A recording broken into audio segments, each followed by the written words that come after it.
Apa yang menyebabkan lu bisa berpikiran Marcelino memang harus dikembalikan ke posisi nomor 10? Bukan, ini sebenarnya kan awalnya perdebatan antara saya dan Coach Justin di mana bahwa strike itu gantilah Marcelino tuh sebagai false nine. Saya nggak sepakat Marcelino sebagai false nine, tapi saya sepakat Marcelino itu sebagai IMF atau free roll lah, dikasih free roll. Tapi selama ini kan berapa kali sih kita kalian menghujat Marcelino? Yes. Saya tidak mau bilang Marcelino salah karena Marcelino selalu main dari kanan ke tengah. Iya. Betul. Dia baru bisa oke ketika Witan masuk, Witan dari kanan, dia yang di tengah. Betul. Itu baru oke tuh. Tektokan mereka berdua. Makanya kemarin apalagi lawan Jepang, kalau kita lihat Endo dengan 3 pemain lain itu kepung dua kita, Tom Haye dan Nathan. Nah, lagi-lagi kita salahin Nathan, padahal beban Nathan berat sekali.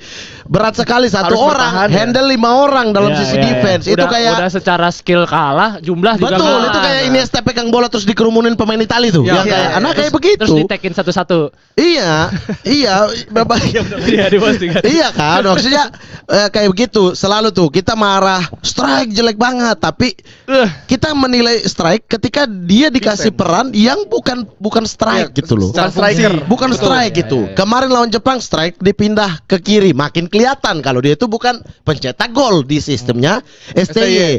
Nah, hilang tuh. Kita udah main lawan Bahrain. Kita main lawan Cina. Cina saya kritik habis 2 gelandang double pivot. Orang-orang nyalahin Asnawi. Padahal Asnawi nggak punya space orang di tengah untuk dia main gitu loh. Iya, betul.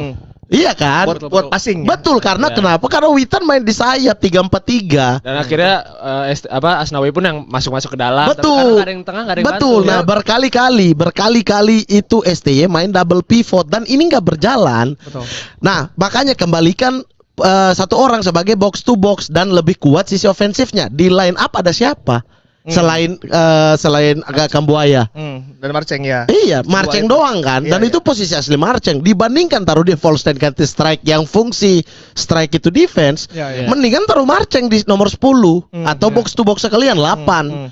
Ya bolak-balik dia di situ. Nah, dan akhirnya di match ini dari sore saya udah tweet, please semoga malam ini 3 gelandang. Dan ternyata line up keluar. Kita masih berdebat tuh. Enggak sih, kayaknya ini 3-4-3 Marceng di kanan. Karena kalau STY nggak belajar di Jepang, dia akan taruh Marceng di sayap. Tapi ternyata STY belajar dan dia tahu bahwa kita tuh selalu kurang pemain di lini tengah. Artinya STY juga ada evaluasi Harus dong. Makanya itu Verdong juga udah nggak pernah dibalikin ke posisi center back kiri. Ya, udah full back aja. Full back karena ada Hafner di situ. Wingback, betul, iya.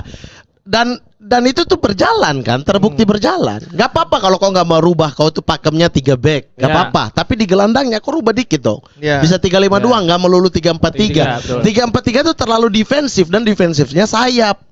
Semua turun, sayap turun. Yasa sama Dix fungsinya bertahan, Strike sama Verdong fungsinya bertahan. Sisain sih Orat bangun.